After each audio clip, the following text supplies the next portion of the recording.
All right, I'll keep as many people as they get on here this morning. Just no poll to begin with this morning, but maybe a pick-me-up example. You know, you can always find a silver lining in situations. I know in our particular neighborhood, I'm going to hold, I'm not sure if that's probably not visible, but um,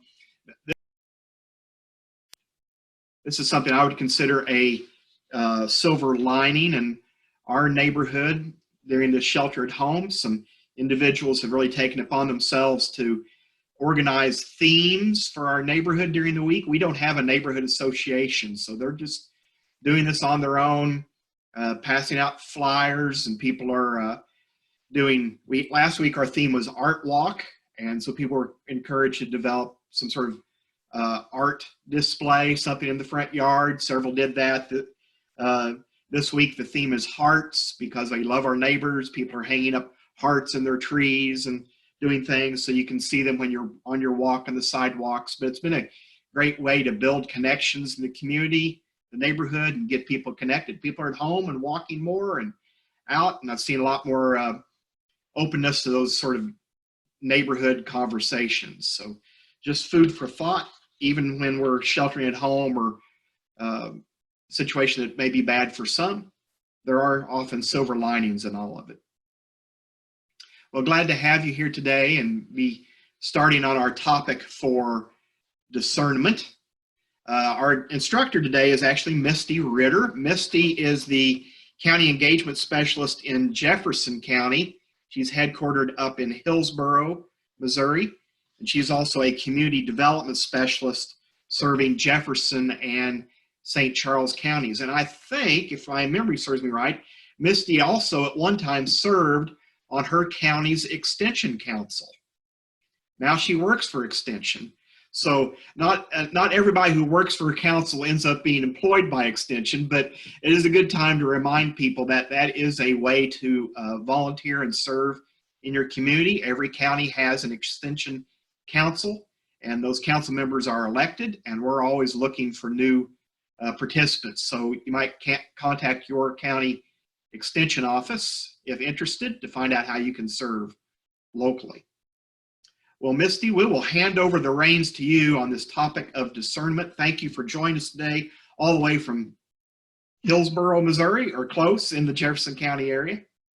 I'm close, David. I'm actually sitting here in my home in Arnold, Missouri, just south of St. Louis, but I have my nice green screen background that I share back and forth with my teenager for our online learning and meetings. And the picture you see is actually our boardroom in Hillsborough. So I thought it'd be a little fancy, but thank you so much. And I actually wanted to say hi to Alex Reichert if he's online today joining us. He is the new Community County Engagement Specialist in Community Economic Development, now serving the St. Charles area. So I get to work exclusively in Jefferson County.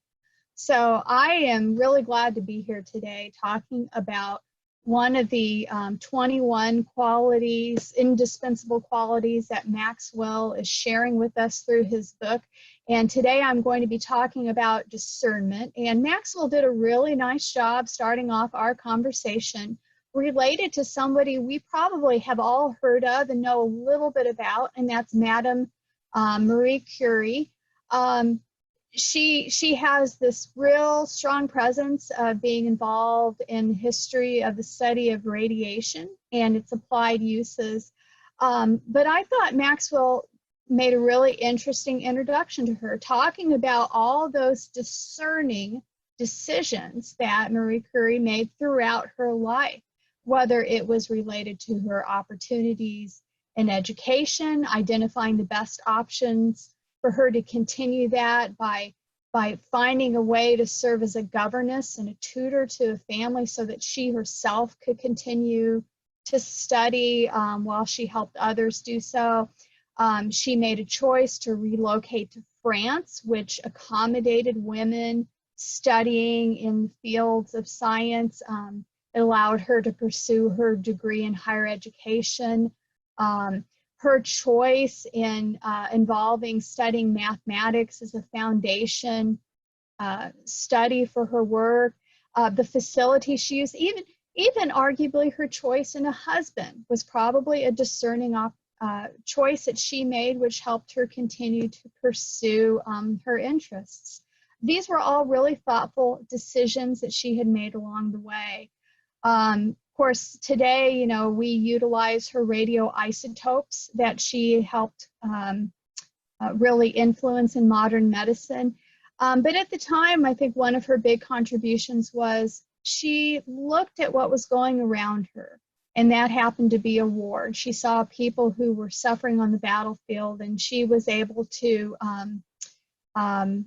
look at the opportunity to create that mobile X-ray machine. And that's one of the first things I've shared with you in our PowerPoint presentation. Let me get that shared here for David's going to pop that up for us because it's really an interesting thing. Maxwell talks about it, but I found a picture of it. And that is the mobile X-ray unit that she was able to put together to take out onto the battlefield. And not only did she help oversee the creation of 20 or so of these vans, but she also trained technicians. And she actually chose to train women technicians. And part of the discerning decision to use women in that field was that she knew that they wouldn't be taken away to serve as soldiers. And so she created a workforce of women who were able to utilize these machines and make them more accessible. So David didn't start out with a poll right away, but I'm going to ask us to think about a poll. We're going to think about some of the things that we've used to make and influence some of our past decisions.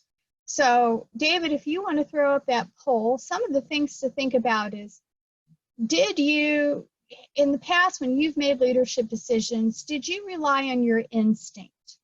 Did you look at your past knowledge or experience, or maybe did you just kind of rely on a little bit of luck to help influence getting things done? If everyone would just take a second and think about their past, how they've made some decisions in the past that hopefully worked out well for them.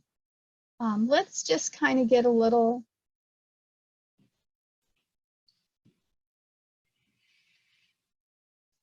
Votes are pouring in as we speak. Quickly. Yes, the accounting firm of Burton & Burton will make sure the results are accurate here for you, Misty. Okay. We're at 1 minute and we've had 80% participation. So we'll go ahead and end that polling here. We're at 84%. We'll go ahead and end that now and share those results back to you. Okay. So it looks like a lot of us rely on our knowledge or experience. Some of us seek counsel through prayer. Discernment is something that a lot of Christians seek to apply towards their faith and decision making. Their gut instinct, their intuition, that is an important tool for some people. And I love it when we put in other, because I'm always so curious as to what that could be. Feel free to pop that in the chat if you were relying on other influences in some of your past leadership decision making. So let's think a little bit about what exactly is discernment. And David, if you want to advance the slide, I took an opportunity. When I first think of discernment, probably my first exposure to that probably had to do with food. Oh, they have a very discerning palate, a very discerning taste. But I pulled up some words, and there's a lot of synonyms, words that build upon what exactly is discernment. And some of them are related to being wise, some of them are related to intellect and experience. There's one of the words that has to do with shrewdness. And so a lot of these build on discernment, but I think one of the things that often helps define what something is by looking at what it isn't. And I love that quote of an astonishing lack of discernment. And Maxwell took an opportunity to talk a little bit and give some examples of some of those leaders that maybe didn't use good discernment. And my favorite was Napoleon Bonaparte's assessment of the British forces, perhaps being one of his greatest lack of discernment. Moving through the slides, David, we'll look at a quote that Maxwell shared with us, that smart leaders believe only half of what they hear. Discerning leaders know which half to believe. And boy, if that's not a more relevant statement than ever before. We have so many opportunities today to gain information. We have 24-hour news. We have other people's opinions on social media and the internet. In our lives, we have people and things that influence our thinking and our experience. And today, our discernment really relies on our ability to kind of get to the root of the matter, and we use our intuition and our rational thought to kind of move those forward in order for us to make some good decisions. So looking at that next slide, we are looking at some of those areas about how we can rely on getting to the root of the matter. Again, with so much information, and yet some things are just so complex. It is probably impossible to get all the information we need to make that decision. And so that's where discernment kicks in. We need to have a willingness to try to fill in those missing pieces. And in doing so, you're going to need to kind of employ a clear-headed logic and intuition. We also look at, in order to build our discernment, we need to be able to enhance our problem solving. Maxwell talks about needing to tap into our discernment potential. And in this is going to be where you're going to need to identify your areas of strength and to cultivate it. And so Maxwell calls this our area of gifting. So what I'd like to do is think back to some of the other areas of leadership that we've already talked about in this series and put up another poll. And what I'd like you to do is think about these other areas of leadership that we've already looked at and explored in this series. And every one of these sessions, we've been challenged to work on one of these areas. But I bet that in one of these areas, you already feel some area of confidence that, or your ability in, that you could consider one of these perhaps one of your areas of gifting. So if there's a certain area that we've already talked about in this series that you feel is your strong suit, I want you to go ahead and throw up a vote. Throw up a vote thinking back to the last 6 sessions. And if you missed the first couple sessions and kind of have a general sense of what that was, or if you had a chance to go back and read, think about those areas and go ahead and vote.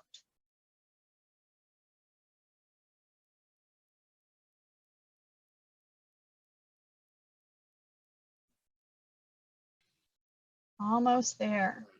There.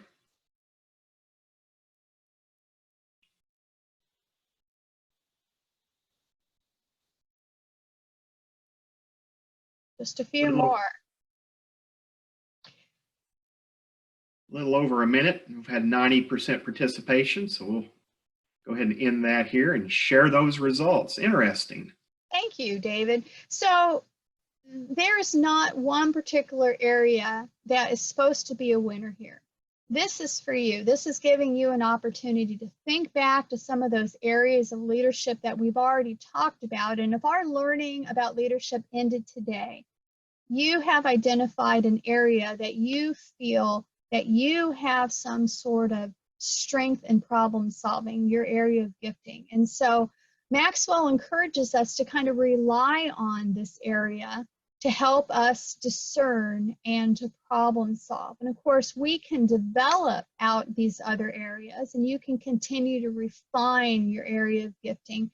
But Maxwell says, these are the areas that you should lean on when you're trying to discern.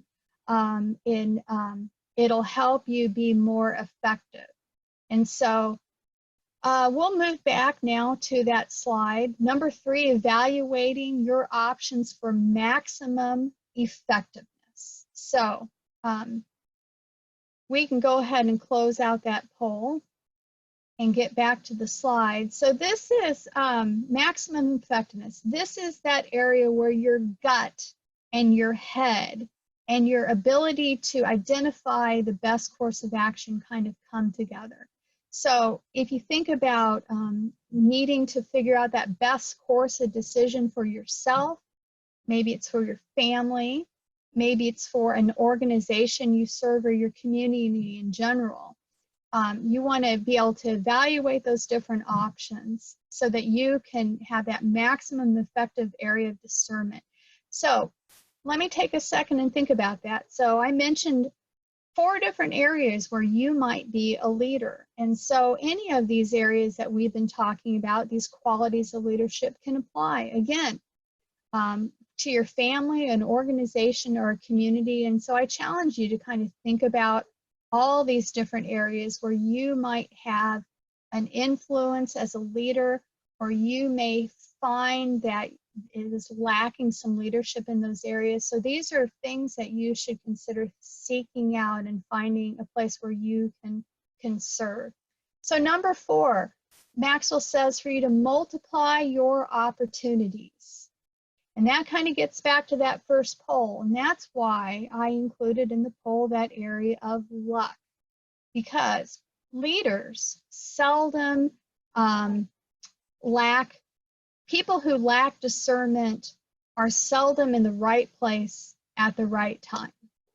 And that really is a matter of luck. That is a matter of leaders make sure that they are in the right place at the right time, because it's their area of discernment that leads them to be. It is really not a matter of luck. They make their luck by making those discerning decisions. So I think of Marie Curie and all the decisions that she made from the time where she was trying to find a way to pursue her education before she was able to do so in her own country, becoming a governess, a tutor, in order to position herself and move through all those many, many, many decisions that helped her have an impact and an influence on science and society.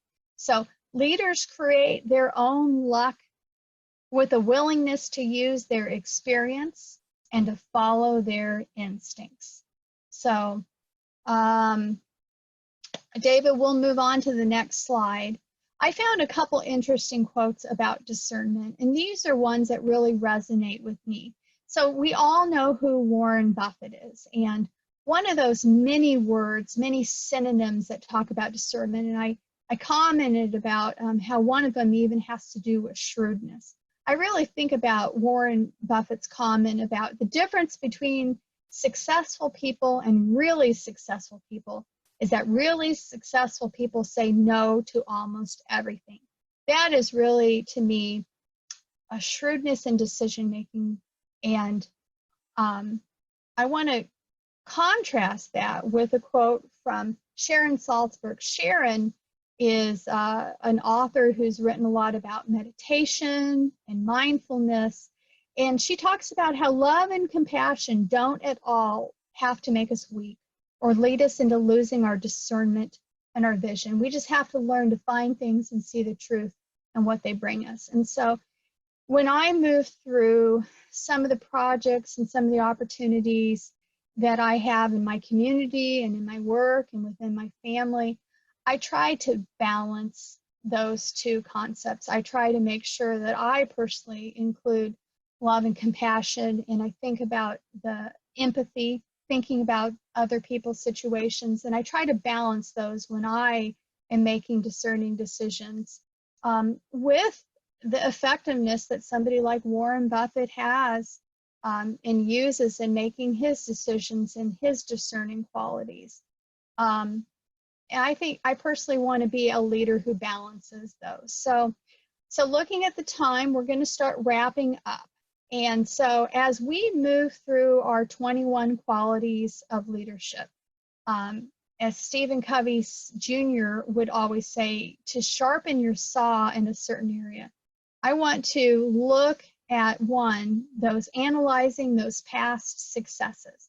So look at some past problems that you've had an opportunity to have an influence in solving, and try to figure out, did you identify that root cause? What can you learn about the process you used in solving this, and how do you apply it to the future? Spend some time thinking about learning about how others think. Now, we have had a chance to all identify some great leaders that resonate with us as we've gone through some of these courses and topics, but maybe it's time to learn about a few more leaders and think about those ones who are involved in the fields that we work in, or those that you respect, and try to find a biography. The online library learning systems are more accessible than others. So if you haven't had a chance to check out a local library system and their ability to check out an ebook, I really encourage you to do so. Find a leader or find a topic that is of an area of interest, and spend some time thinking about and filtering through what their influences were and how they made the decisions, and what actions they took to be discerning. And finally, listen to your gut. Try to recall a time when your intuition really spoke to you, and you were correct, and try to find a pattern to when it did, or maybe look at the pattern and when it didn't work, and use this to try to help improve your ability, because we know that these three things come together, including intuition, listening to our gut, to help us make those discerning decisions. So at the end of the day, I'm really glad to share this information with you. David, you want to pop that last slide up? This is my personal information. Again, I'm housed in Hillsborough, just south of St. Louis in Jefferson County. And one of the things I've included is one of Maxwell's last notes. This is the Seiko watch that Maxwell referred to. That new technology back in the late 60s that was shared with the Swiss watch manufacturers, that they declined to use. And this really represents the modernization of digital watch design. Instead of winding, it had these vibrating crystals which helped power the movement mechanism, and 80% of the watch industry was taken over by this new technology. So, but perhaps as you might be sitting there today with us and you're looking down on your new computerized smartwatch that many of us now have, and you think about the discernment that the technology industries made to decide to shift into the mobile watch and mobile smart field, think about the society's ever-changing needs. We're seeing them right before our eyes. And so regardless of its needs, leaders today need to have certain qualities and certain skills to develop a discernment about how we apply our gifting to meet these new challenges, and that our communities are facing right before our eyes. So with that, David, I want to turn it back to you. I want to thank you for letting me share my thoughts about discernment and what Maxwell has to say, and I will switch it back to you. Okay, well, great. Well, thank you, Misty, for your time on that. And we still have some time for discussion if people would like to do that and weigh in on the chat. A little bit of feedback from you, Misty. So is discernment, do you think people naturally have discernment, or is this something you can learn? I think discernment is something that we need to actively pursue. It's a skill that we need to actively work on. I think some people have a natural inclination for it, but you know, David, I think about my day-to-day work, and I think about all the influences I have, all the opportunities I have, all the decisions about which meeting I'm going to use, which need in my community. I want to help put my energy towards. And I think that discernment is something that I personally need to take a step back on and and and and actively engage in discernment, because it's really easy for me to get influenced by all the different forces around me, and those forces are people. They're, forces on timetables and deadlines. They're forces on what is the loudest and the biggest priority in front of me. And for me, I have to make an active effort to use discernment to help prioritize some of the decisions I make. And with that, I think that this is a skill that people can work towards and develop. And I think that when we understand what the elements go into discernment, that idea of problem solving and understanding the root of the problem and how intuition kicks in, I think that this is definitely something that can be developed. But clearly, there are some of us out there in the leadership that have a natural inclination. That is their giftedness, but it doesn't necessarily mean that people can't develop their discernment. And good comments in chat here. There may be some additional questions to follow up on here, but I know there's been some discussion earlier about testing your discernment or testing your gut feeling with experienced and successful people. So maybe mentors, perhaps. Maybe that's a way to add to your discernment. You feel like you're going in one direction, you kind of measure that, get input from others. Might be a way to enhance your discernment or to develop it further. As interesting input. And of course, several have weighed in here saying they often pray for discernment. Mm-hmm. And operating from a distance has certainly turned discernment into a verb. Only from Elaine, that's true, and certainly in terms of just balancing what meetings to say yes and no to, right? And Madam Curie's quote, nothing in life is to be feared, it's only to be understood. Why that person chose courage in the poll. So a lot of good comments there in the chat area regarding discernment. We ask people about these other areas of strength. We don't have a poll to ask how many people feel like they are discerning, but it's probably something that you would give yourself a thumbs up or a thumbs down on based on experience, right?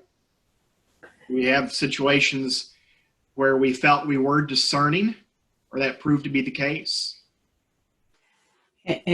David, and this is Trish Barrett, and I think you bring a valid point to the table, is there are situations where we're not sure if we're discerning things right. But Misty, you use the term gift, and there are a lot of people who talk about intuitive knowledge as a gift, but basically it's a learned behavior.